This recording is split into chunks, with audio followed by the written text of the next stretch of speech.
नमस्कार मित्रांनो, स्वाध्याय ई लर्निंग वरती आपल्या सर्वांचं स्वागत. Current affairs revision programme season 2 याच्यामधलं आजचं आपलं हे पुढचं लेक्चर पॉलिटी या टॉपिकवरती आहे. या लेक्चरमध्ये आपण राज्यव्यवस्था या विषयावरचे महत्त्वाचे जे काही घडामोडी आहे तर त्या बघणार आहोत. या लेक्चर सिरीजचं इंट्रोडक्शन लेक्चर जर तुम्ही बघितलं नसेल तर माझी तुम्हाला विनंती राहील की सुरुवातीला तुम्ही इंट्रोडक्शन लेक्चर बघा आणि त्याच्यानंतर पुढून मग तुम्ही हे लेक्चर कंटिन्यू करू शकता. ठीक आहे, चला तर मग सुरू करू. आजचा पहिला टॉपिक आहे झारखंड विधानसभा निवडणूक 2019. ठीक आहे, तर बघा आपल्या आयोगाच्या प्रिव्हियस इयर क्वेश्चन्सचा अनालिसिस आपण केला की आपल्याला लक्षात येतो की जेव्हा पण केव्हा निवडणुका झालेल्या आहे, ठीक आहे, लोकसभेच्या असो विधानसभेच्या असो, तर तिथं आयोगाने त्या प्रश्न विचारलेले आहे त्या घटकांवरती. ठीक आहे, म्हणून आपल्या दृष्टीने ही निवडणूक सुद्धा महत्त्वाची ठरते. तर बघा झारखंड विधानसभा निवडणूक याच्यामध्ये आपल्याला काय काय लक्षात ठेवायचं आहे. तर बघा एकूण निवडणुकीचे टप्पे किती आहे, तर 5 टप्प्यांमध्ये इथे निवडणूक पार पडलेली आहे. ठीक आहे, आपल्याकडे बघा जेव्हा महाराष्ट्रामध्ये विधानसभेची निवडणूक होत असते तेव्हा नेहमीच ती एकाच टप्प्यात होत असते. ठीक आहे, त्याच्यामुळे आपल्यासाठी हे थोडंसं नवीन असतं की विधानसभेच्या निवडणुकांना सुद्धा 5 टप्पे लागतात किंवा 6 टप्पे लागतात. ठीक आहे, तर जे काही असे मागास राज्य आहे तर तिकडे इन्फ्रास्ट्रक्चरची किंवा अशा काही गोष्टींची फॅसिलिटीजची सोय नसल्यामुळे तिथे पूर्ण इलेक्शन कंडक्ट करण्यासाठी एवढा जास्त कालावधी लागू शकतो. आणि तसंच बघा आपली जी लोकसभेची निवडणूक होती तर त्याच्याविषयी आपण आधीच्या सीझन 1 मध्ये ते करंट अफेअर कव्हर केलेले आहे. तिथे मी तुम्हाला सांगितलं होतं की एकूण 60 टप्प्यांमध्ये तिथे लोकसभेची निवडणूक पार पडलेली आहे आणि ते 7 पैकी महाराष्ट्रात 4 टप्पे घडले होते. ठीक आहे, तर असं आपल्याला हा जो फॅक्ट आहे हा आपल्या दृष्टीने महत्वाचा आहे की किती टप्प्यांमध्ये निवडणूक पार पडली. ओके, त्याच्यानंतर पुढचा पॉईंट काय आहे की एकूण उमेदवार किती होते, तर 1215 उमेदवार होते. त्याच्यातले 1087 पुरुष होते आणि 127 महिला होत्या आणि 1 तृतीयपंथी थर्ड जेंडरची व्यक्ती त्या ठिकाणी होती. ठीक आहे, हे आपल्याला लक्षात नाही राहिलं तरी चालणार आहे. त्याच्यानंतर विधानसभेची एकूण सदस्य संख्या किती आहे, तर 81 ही विधानसभेची सदस्य संख्या आहे. ठीक आहे, महाराष्ट्रासाठी किती आहे, 288. मग आता बहुमतासाठी आवश्यक किती, 50% याच्या. ठीक आहे, तर मग 41. ओके, त्याच्यानंतर बघा इथले जे मुख्यमंत्री आहे हेमंत सोरेन यांच्याविषयी आपण माहिती मिळवू. यांचे वडील शिबू सोरेन हे झारखंडचे 3 वेळा मुख्यमंत्री राहिलेले. 29 डिसेंबर 2019 रोजी त्यांनी दुसऱ्यांदा झारखंडच्या मुख्यमंत्री पदाची शपथ घेतली आणि एकूण ते झारखंडचे 11वे मुख्यमंत्री आहेत. ओके, आपल्याला एवढं लक्षात आलं की ते दुसऱ्यांदा मुख्यमंत्री झालेले आहे आणि झारखंडचे एकूण ते कितवे 11वे मुख्यमंत्री आहेत. त्याच्यानंतर 2019च्या विधानसभा निवडणुकीमध्ये हेमंत सोरेन हे दमुका आणि बरहटे या 2 मतदारसंघातून विजयी झाले होते, पण दमुका या परंपरागत मतदारसंघाचा त्यांनी राजीनामा दिला. ठीक आहे, एवढं आपल्याला माहिती पाहिजे. जसं मोदी सुद्धा जेव्हा 2014ला लोकसभेसाठी इलेक्शन लढवलं होतं त्यांनी, तेव्हा ते 2 ठिकाणून उभे राहिले होते. तसंच इथे यांचं सुद्धा झालेलं आहे की हे 2 ठिकाणून उभे होते, दमुका आणि बरहटा या 2 मतदारसंघांतून ते त्या ठिकाणी निवडणूक लढले, दोन्हीकडून जिंकले, पण त्या ठिकाणी त्यांनी दमुका या त्यांच्या पारंपरिक मतदारसंघाचा राजीनामा नंतर देऊन टाकला. झारखंड राज्याविषयी आपण थोडीशी माहिती मिळवू. झारखंडची स्थापना कधी आहे, 15 नोव्हेंबर 2000 या साली त्याची स्थापना झाली. रांची ही राजधानी आहे. लोकसभा सदस्य किती आहे, 14 आणि राज्यसभा सदस्य आहे 6. ठीक आहे, सध्याचे राज्यपाल आहे द्रौपदी मुर्मू. आणि हेमंत सोरेन यांचा जो पक्ष आहे, ठीक आहे, झारखंड मुक्ती मोर्चा, तर याच्याविषयी आपण माहिती घेऊ. झारखंड मुक्ती मोर्चा हा राज्यात राज्य पक्ष मिळालेला, राज्य पक्षाचा दर्जा त्याला मिळालेला आहे. स्थापना 15 नोव्हेंबर 1972ला झालेली आहे. संस्थापक विनोद बिहारी महतो आणि निवडणूक चिन्ह आहे धनुष्यबाण. ठीक आहे, या चिन्हावरती एकदा MPSC मध्ये प्रिव्हियस इयर क्वेश्चन येऊन गेलेला आहे की धनुष्यबाण हे खालीलपैकी कोणत्या कोणत्या राजकीय पक्षांचं चिन्ह आहे. तर आपल्याला माहिती आहे आपल्याकडे शिवसेनेचं सुद्धा धनुष्यबाण आहे. दुसरा पक्ष झाला झारखंड मुक्ती मोर्चा आणि तिसरा अजून एक पक्ष आहे ज्याचं सुद्धा धनुष्यबाण हे चिन्ह आहे. तो तुम्ही मला खाली कमेंटमध्ये सांगा. पुढचा टॉपिक आहे दिल्ली विधानसभा निवडणूक 2020. दिल्ली या केंद्रशासित प्रदेशाला 1991च्या 69व्या घटनादुरुस्तीने विशेष दर्जा देण्यात येऊन त्याचे नामकरण दिल्ली राष्ट्रीय राजधानी क्षेत्र असे करण्यात आले. ठीक आहे, म्हणजे इथे आपल्याला लक्षात काय ठेवायची, घटना दुरुस्ती 69. ठीक आहे, 69वी घटना दुरुस्ती जी केव्हा 1991ला झाली होती. आणि याच्यानुसार दिल्लीचं नाव काय ठेवण्यात आले, दिल्ली राष्ट्रीय राजधानी क्षेत्र, Delhi national capital region, Delhi NCR. ठीक आहे, आपण NCR म्हणतो दिल्लीला, तर दिल्ली NCR म्हणजे काय, तर राष्ट्रीय राजधानी क्षेत्र, नॅशनल कॅपिटल रिजन. 69व्या घटना दुरुस्तीने कलम 239AA आणि कलम 239BB हे त्या ठिकाणी संविधानामध्ये इन्सर्ट केलेले आहे. हे 2 कलम त्या ठिकाणी ऍड करण्यात आले या घटना दुरुस्तीने. आणि या 2 कलमांमध्ये त्या ठिकाणी दिल्लीच्या प्रशासनाविषयी त्या ठिकाणी तरतुदी केलेल्या आहेत. तर हे दोन्ही कलम आपल्या दृष्टीने महत्वाचे आहे, याच्यावरती आपल्याला येऊ शकतो प्रश्न. दिल्ली विधानसभेला राज्यसूचीतील पोलीस, भूमी आणि सार्वजनिक सुव्यवस्था हे 3 विषय वगळता इतर सर्व विषयांवरती कायदे करण्याचा अधिकार आहे. तसेच समवर्ती सूचीतील सर्व विषयांवरती कायदे करण्याचा अधिकार आहे. ठीक आहे, म्हणजे बघा, कुठलं पण एखादं राज्य असतं तर त्याच्यातले जे राज्यसूचीतले विषय तर त्यांच्यावरती त्यांना कायदे करण्याचा पूर्ण अधिकार असतो.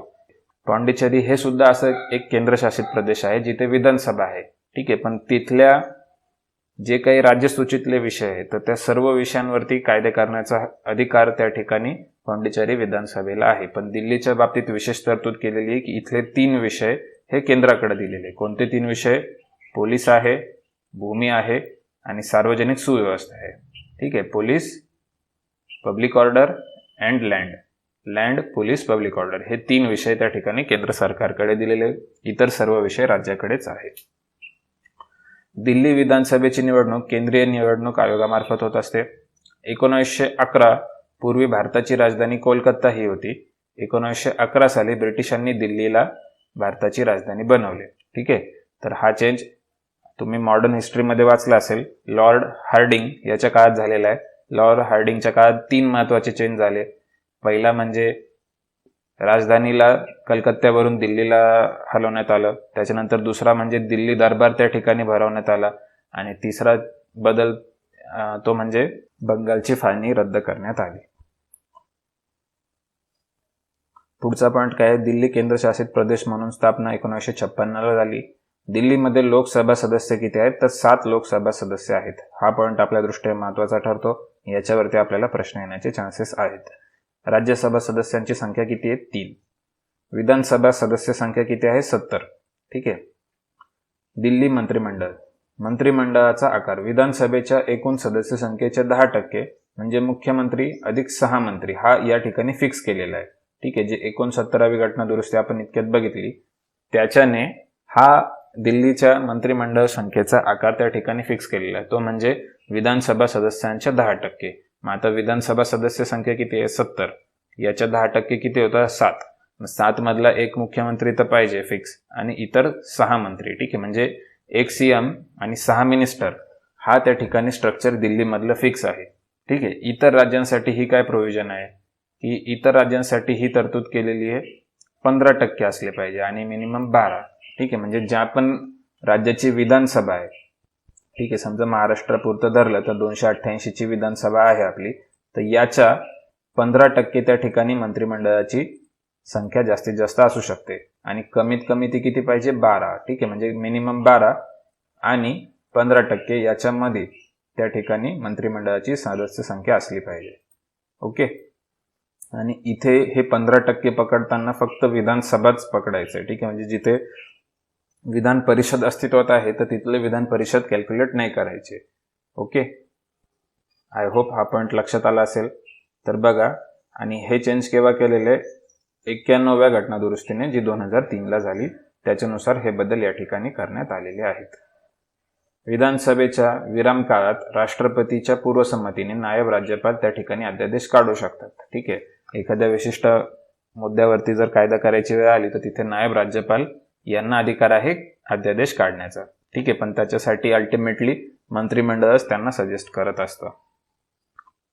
घटनात्मक यंत्रणा अपयशी ठरल्यास कलम 239AB नुसार राष्ट्रपती वरील तरतुदी निलंबित करून प्रशासनासाठी प्रासंगिक अनुषंगिक तरतुदी करू शकतात. 17 फेब्रुवारी 2020 रोजी अरविंद केजरीवाल यांनी तिसऱ्यांदा दिल्लीचे मुख्यमंत्री म्हणून शपथ घेतलेली आहे. ठीक आहे, तिसऱ्यांदा अरविंद केजरीवाल मुख्यमंत्री झालेले. पक्षचिन्ह आहे झाडू. मग आता तिथल्या मंत्रिमंडळाचं स्ट्रक्चर एकदा बघून घेऊ आपण. मुख्यमंत्री आहे अरविंद केजरीवाल, उपमुख्यमंत्री आहे मनीष सिसोदिया, जल बोर्डाची जबाबदारी सत्येंद्र जैन आणि पर्यावरण विभागाची जबाबदारी आहे गोपाल राय यांच्याकडे. महिला आणि बाल विकास मंत्री आहे Rajendra Gautam. Okay, I hope एवढे फॅक्ट्स महत्त्वाचे आहेत तर ते मी या ठिकाणी सांगितले, तुम्ही एवढे लक्षात ठेवा. ठीक आहे, आपण जे मी महत्त्वाचे पॉईंट सांगितले त्याच्यावरती जास्त करून प्रश्न येण्याचे चान्सेस आहे, ते मी इथे हायलाईट करून दिलेले आहे. चला पुढचा टॉपिक बघू. पुढचा टॉपिक आहे तिसरा बोडो करार. Third Bodo agreement. तर आता हे तिसरा बोडो करार नक्की काय आहे तर बघा, 27 जानेवारी 2020 केंद्र सरकार, आसाम सरकार आणि बोडो फुटीरतावादी संघटना यांच्यामध्ये हा तिसरा बोडो करार झालेला आहे. तर सगळ्यात पहिले लक्षात घ्या की बोडो लोक कोण आहेत. ठीक आहे, आपल्याकडे आसाम राज्याचा इथे नक्षा दिसतोय तुम्हाला. ठीक आहे, हे आसामचा नक्षा आहे. तर आसाममधली एक आदिवासी जमात आहे जिचं नाव आहे बोडो. ठीक आहे, मग त्यांच्याशी हा करार या ठिकाणी करण्यात आलेला आहे. तर झालेलं असं आहे की हे जे बोडो जमातीतले लोक आहे यांनी सुरुवातीला स्वतंत्र देशाची मागणी केली होती, पण नंतर त्यांच्या लक्षात आलं की आपली ही मागणी तर काही या ठिकाणी तग धरून राहणार नाही. त्याच्यानंतर त्यांनी स्वतंत्र राज्याची मागणी केली. म्हणजे त्यांचं असं मत आहे की आसामचं विभाजन केलं पाहिजे आणि स्वतंत्र एक बोडोलँड नावाचा राज्य त्या ठिकाणी बनवलं पाहिजे. आणि ह्या मागणीसाठी त्यांनी संघर्ष चालू केला होता गेले 40-50 वर्षांपासून. ठीक आहे, पण त्यांचा संघर्ष हा काही आपल्या वेगळा विदर्भ असायला पाहिजे या मागणीसारखा नव्हता. आपला जो वेगळा विदर्भ पाहिजे अशी जी मागणी असते ती बऱ्याच पद्धतीने लोकशाही प्रकारची मागणी असते. ठीक आहे, इथे कोणी शस्त्र हाती घेऊन अशी मागणी करत नाही. पण हे जे बोडो जमातीतले लोक होते यांनी त्या ठिकाणी शस्त्र हाती घेतले आणि यांनी स्वतःच्या त्या ठिकाणी दहशतवादी संघटना निर्माण करून दहशतवादी कारवाया त्या ठिकाणी चालू केल्या होत्या. मग आपल्या सैन्यावरती आक्रमण करणं वगैरे वगैरे गोष्टी ते करत होते. ठीक आहे, आणि यांचा भारताशी त्या ठिकाणी एक प्रकारचं छुप युद्ध चालू होतं. ठीक आहे, आणि सरकार त्यांना मेन स्ट्रीम मध्ये आणण्यासाठी भरपूर प्रयत्न करत होतं आणि त्याच्यासाठी याच्या आधी पण करार झालेले आणि हा तिसरा बोडो करार आहे ज्यांनी यांच्याशी त्या ठिकाणी समझोता केलेला आहे. ठीक आहे, हा याचा बॅकग्राऊंड होता. आता बोडो जमातीचे लोक यांचं जे प्राबल्य आहे ते आसामच्या या भागामध्ये आहे. आसामचे 4 जिल्हे कोकराझार, चिरांग, उदलगुरी आणि बस्का या 4 जिल्ह्यांमध्ये त्यांची मेजॉरिटी आहे. ठीक आहे, आणि हे 4ही पण जिल्हे ब्रह्मपुत्रा नदीच्या उत्तरेला आहे. ठीक आहे, म्हणजे जर आपण इथनं ब्रह्मपुत्रा रिव्हर जर अशी ड्रॉ केली जे आसाममध्ये फ्लो होते तर ती अशा पद्धतीने रिव्हर या ठिकाणी फ्लो होते. तर हे ब्रह्मपुत्रा रिव्हरच्या नॉर्थ साईडला हे 4ही पण जिल्हे त्या ठिकाणी येतात. ठीक आहे, जिओग्राफिकली. ओके, जर आपल्याला असा प्रश्न आला तर तोही लक्षात ठेवा की ब्रह्मपुत्रेच्या उत्तरेला यांचा मेजॉरिटी भाग आहे. ओके, तर बघू आता एक्झॅक्टली काय काय. 1985 मध्ये all Assam students union, Assam Gana Parishad, Assam सरकार आणि भारत सरकार यांच्यामध्ये आसाम अकॉर्ड झाला. ठीक आहे, आता आसाम अकॉर्ड मी तुम्हाला जेव्हा सीझन 1 मध्ये NRC शिकवलं होतं तेव्हा हे शिकवलं होतं आसाम अकॉर्ड एक्झॅक्टली काय आहे. तर बघा, या आसाम अकॉर्ड मधनं त्या ठिकाणी NRC करण्यात यावं असं त्या ठिकाणी ठरलं, नॅशनल रजिस्टर ऑफ सिटीजन. पण मग आता या आसाम करारामध्ये बोडो समुदायाला समाविष्ट न केल्यामुळे या आंदोलनांना सुरुवात झाली आणि हे आंदोलन मोठ्या प्रमाणात हिंसक बनले. ठीक आहे, की बघा इथे काय झालं की सरकारने कोणाशी वाटाघाट्या केल्या आहे तर आसाम संघटना, AGP, ASU या संघटनांशी केल्या आहे. इथे बोडोंची कोणतीच संघटना त्यांना विचारात घेतलंच नाही की त्यांची काय मागणी आहे किंवा त्यांना काय काय हवं आहे. ठीक आहे, तर त्याच्यामुळे या करारानंतर म्हणजे आसाम करारानंतर यांनी यांच्या कारवाया मोठ्या प्रमाणात हिंसक केल्या. ठीक आहे, बोडोंची पार्श्वभूमी. आता बोडो हे कोण आहेत? बोडो हा मंगोलॉइड वंशीय समूह आहे. हा समूह मूळचा चीनचा असल्याचे मानले जाते. चीन नंतर तिबेट मार्गे बोडो भारतात आले. सध्या बोडो आसाममधील सर्वात मोठा आदिवासी समुदाय आहे. आसामच्या एकूण लोकसंख्येत बोडोंचं प्रमाण 5 ते 6% आहे. 1978 मध्ये बोडो विद्यार्थी संघटनेतर्फे वेगळ्या बोडोलँड राज्याची मागणी करण्यात आली. ठीक आहे, इथे हे लक्षात ठेवायचं की त्यांनी वेगळं राज्य मागितलंय. वेगळा देश मागण्याची सुरुवातीलाच मागणी होती पण ती नंतर सोडून दिली त्यांनी. ठीक आहे, बोडो फुटीरतावाद्यांच्या हिंसाचारामुळे 5 लाख नागरिक त्या ठिकाणी विस्थापित झालेले आहेत. ठीक आहे, ही बोडोंची पार्श्वभूमी. ओके. बोडो ही आसाममधील एक आदिवासी जमात असून स्वतःला आसामचे मूळ निवासी समजतात. ठीक आहे, आता बघा म्हणजे इथे परसेप्शनचा विषय की काही लोक त्यांना चीनवरून आलेले आहेत असं मानतात आणि पण ते स्वतःला आसामचे मूळ निवासी समजतात की आसाम मूळ आमचं आहे असं त्यांचं म्हणणं असतं. त्यांनी सुरुवातीला स्वतंत्र देशाची आणि नंतर स्वतंत्र राज्याची मागणी वेळोवेळी केली. All Bodo students union ADSU आणि national democratic front of Bodoland NDFB. ठीक आहे, आता बघा यांच्या संघटनांमध्ये डेमोक्रॅटिक वगैरे असे नाव आहे. ठीक आहे, national democratic front of Bodoland. तर एखाद्याला नाव वाचून असं वाटेल की ही लोकशाही मार्गाने काम करणारी संघटना आहे, पण ही कम्प्लिटली टेररिस्ट ऑर्गनायझेशन आहे. ठीक आहे, या संघटनाकडे विरोध टोकाला गेल्यामुळे केंद्र सरकारकडून बेकायदा कारवाया प्रतिबंध कायदा 1967 अंतर्गत या संघटनेवरती बंदी घालण्यात आली. येतं लक्षात? मी तुम्हाला आधीच्या सीझनमध्ये हा कायदा शिकवला होता, UAPA unlawful activities prevention act. ठीक आहे, त्याच्यामध्ये काय अमेंडमेंट झाली आहे ते पण मी सीझन 1 मध्ये शिकवलेलं आहे. तर त्या कायद्याचा वापर करून या ठिकाणी या संघटनांवरती बंदी आणण्यात आली होती. ओके. तर बघा आपल्याला माहिती की बोडोंशी 3 करार केले सरकारने. हा तिसरा करार आहे जो 2020 मध्ये आपण बघतोय. तर त्याच्या आधी 2 करार झाले. ओके, तर बघूया एक्झॅक्टली काय काय. 1993ला यांच्याशी पहिला करार केला ऑल बोडो स्टुडंट्स युनियन सोबत आणि त्या करारामार्फत बोडोलँड ऑटोनॉमस काउन्सिल याची स्थापना करण्यात आली. ठीक आहे, बोडोलँड ऑटोनॉमस काउन्सिल. त्याच्यानंतर 2003 मध्ये Bodo liberation tiger force BLTF याच्याशी करार झाला आणि बोडोलँड टेरिटोरियल काउन्सिल याची स्थापना करण्यात आली. ओके, आता ह्या दोघींमध्ये फरक काय आहे की बोडो ऑटोनॉमस काउन्सिलपेक्षा बोडोलँड टेरिटोरियल काउन्सिलमध्ये जास्त ऑटोनॉमी देण्यात आली, जास्त स्वायत्तता देण्यात आली. ठीक आहे, म्हणजे इन शॉर्ट आपण काय केलं की स्वायत्तता वाढवत गेलो त्यांना सॅटिस्फाय करण्यासाठी, त्यांच्या मागणींना सॅटिस्फाय करण्यासाठी. मग आता 2020 मध्ये सर्व गटांना समाविष्ट करून याच्यामध्ये प्रामुख्याने NDFB सोराईग्वारा. ठीक आहे, आता हे यांचं नाव आहे, याचं कसं उच्चार करता मला एक्झॅक्टली माहित नाही, सोराईग्वारा. तर हे NDFBचं एक फ्रॅक्शन आहे. ठीक आहे, आता मी सांगितलं की ही एक NDFB नावाची संघटना आहे, पण या NDFB नावाच्या 4 ते 5 संघटना आहे. तर त्याच्यातला जो सोराईग्वारा गट आहे, ठीक आहे, म्हणजे हे त्याचे प्रमुख आहे सोराईग्वारा, तर यांच्याशी या ठिकाणी प्रामुख्याने करार करण्यात आलेला आहे आणि याच्यामध्ये बोडोलँड टेरिटोरियल रिजनची स्थापना करण्यात आलेली आहे.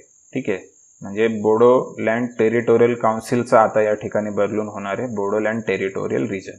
ओके, तर आपल्याला प्रत्येक करारामध्ये काय काय ऑथॉरिटी बनली तर ते नावं पण लक्षात ठेवायचे आहे, कारण आपल्याला जर जोडा लावायला प्रश्न आला की 3 करारांमध्ये 3 कोणत्या ऑथॉरिटी बनवल्या गेल्या तर ते आपल्याला माहिती पाहिजे एक्झॅक्ट नावं.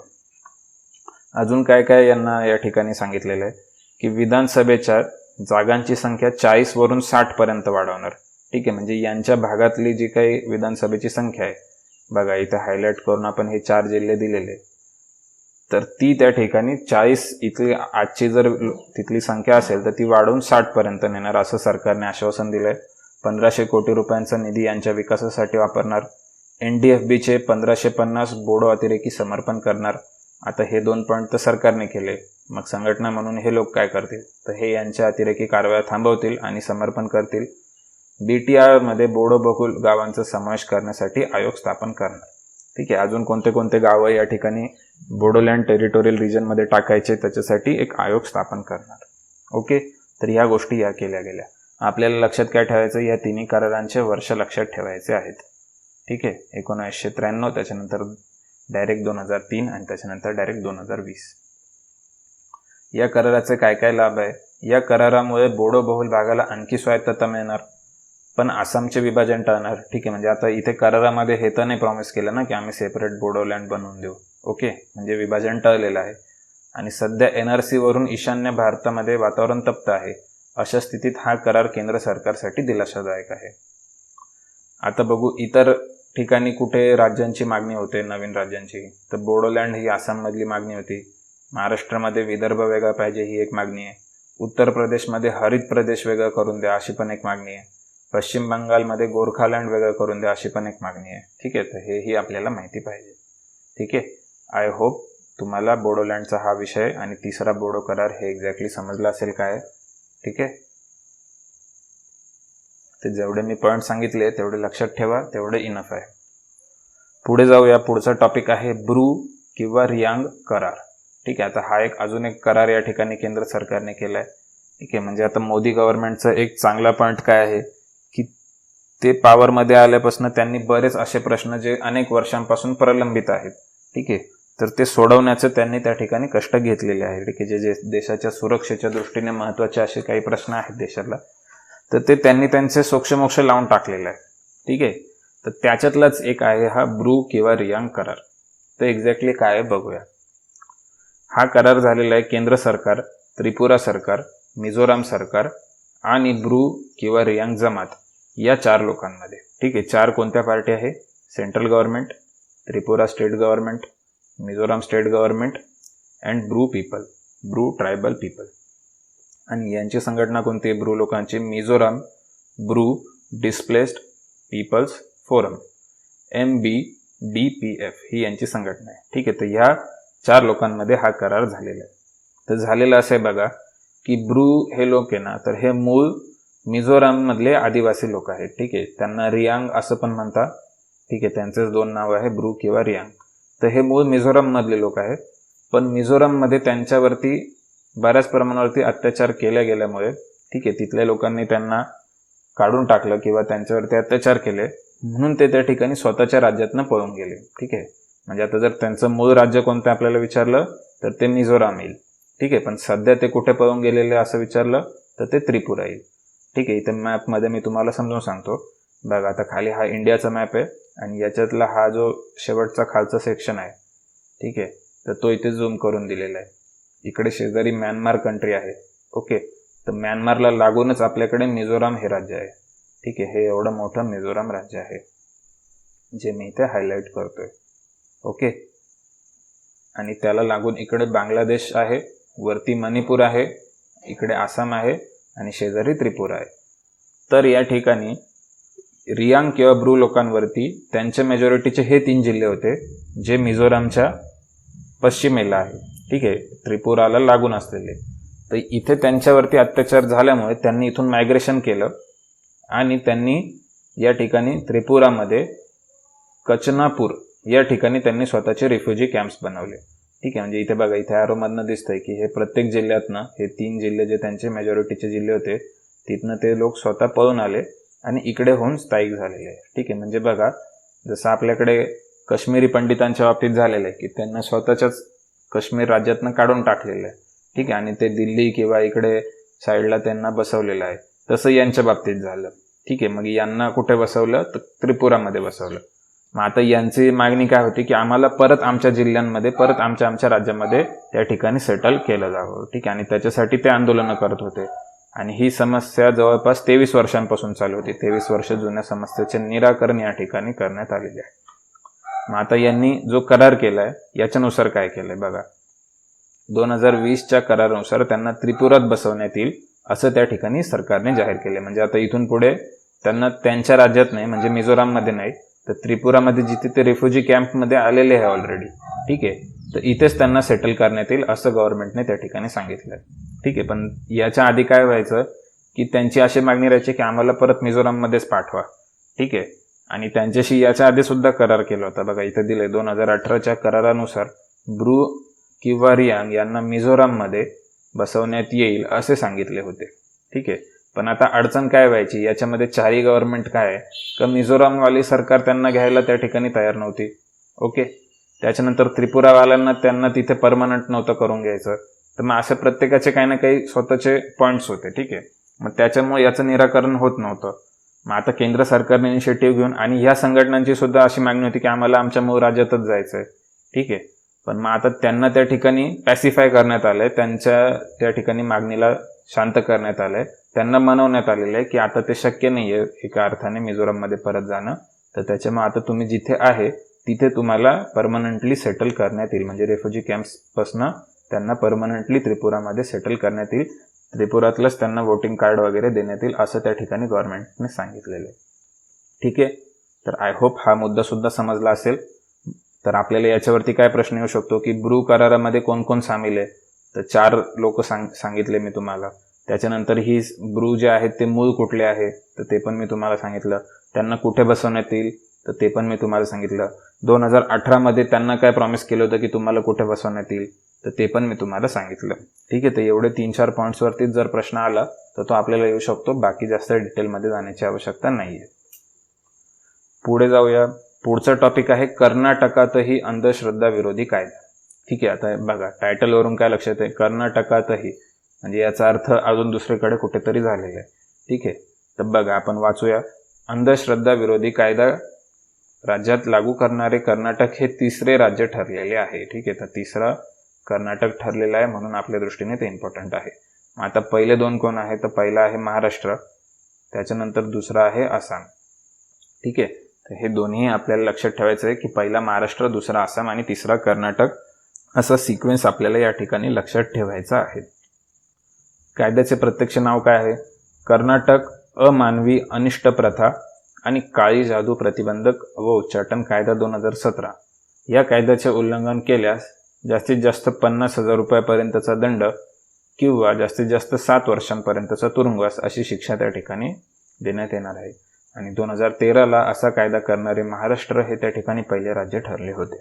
ओके, कायद्यातून कशाला सूट आहे, धार्मिक संस्थांच्या परिक्रमा करणे किंवा प्रदक्षिणा घालणे किंवा यात्रा करणे, वास्तुशास्त्र किंवा ज्योतिषाबाबत सल्ला देणे घेणे, सोने अथवा तांब्याचे नाणे तापवून त्याचा शिक्का शरीरावर उठवणे, तर हे असे काही धार्मिक प्रकार असतात, यांना कायद्यातून सूट दिलेली आहे. ठीक आहे, असं केल्यावरती त्या ठिकाणी अंधश्रद्धा मानण्यात येणार नाही.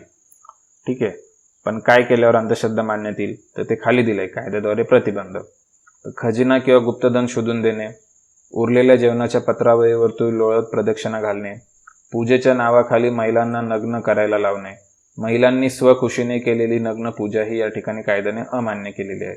पशुबळीच्या नावाखाली प्राण्यांच्या गळ्याचा घोट घेणे आणि त्याला मारणे, जत्रा धार्मिक कार्यक्रमापासून आगीवरून चालणे आणि उपचारांच्या नावावर वशीकरण करणे, तर हे सर्व त्या ठिकाणी कायद्याद्वारे याच्यावरती प्रतिबंध करण्यात आलेला आहे. आणि हे ॲक्टिव्हिटी केल्यास त्या ठिकाणी 50,000 रुपयापर्यंतची दंड आणि 7 वर्षांपर्यंतचा तुरुंगवास अशी शिक्षा त्या ठिकाणी ठोठावलेली आहे.